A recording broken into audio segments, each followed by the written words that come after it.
Right now, Artemis I, the first spacecraft capable of taking humans back to the surface of the moon since the Apollo missions of the 1970s, is successfully completing its first full test flight, taking it out from the Earth, round the moon and back again. It's travelled further from Earth than any human-rated spacecraft ever has, and it's collecting vital information on how deep space radiation affects human beings for long-duration missions like this. For people like me who really care about humanity's future in space, it's a super exciting mission, but does it actually represent the right step forward for humanity's future in space? Well, to answer this question, it helps to look at the history of the program. Back in 2005, when NASA was shutting down the Space Shuttle program, they created Project Constellation. This was supposed to create a new spacecraft that would replace the Space Shuttle as the main access to and from the space station and low Earth orbit, and take America back to the moon and maybe beyond. The idea was to get a human being on the surface of the moon by 2020. The flight that's happening now in 2022 should have happened in 2018 and should have been the 10th flight of the program. But the costs spiraled, and ultimately President Obama cancelled the program.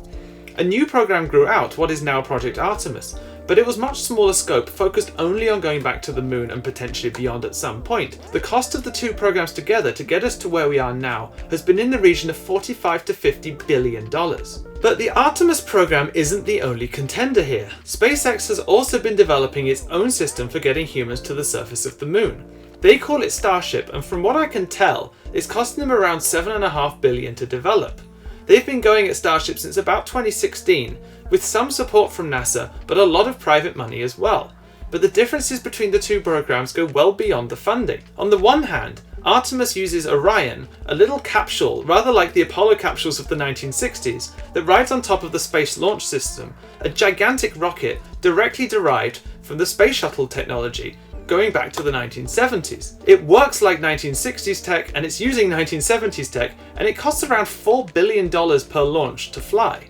On the other hand, Starship is supposed to cost around $350 million at first, and the intention is to mass produce down to a point Elon Musk is saying $2 million per launch. That seems kind of fanciful, but the goal is to get it as low as possible. Starship is one integrated spacecraft.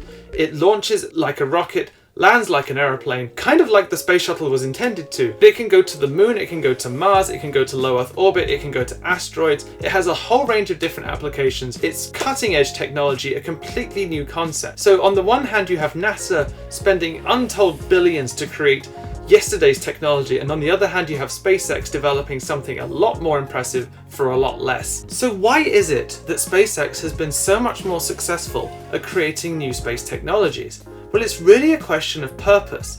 Elon Musk is driven by a goal. He wants to make commercial spaceflight a reality. In order to do that, SpaceX needs to justify itself to investors. It needs to get costs down, and it needs to deliver results. NASA simply doesn't need to do those things. All NASA needs to do is impress the politicians. And this isn't a uniquely American thing. This applies to national space agencies around the world.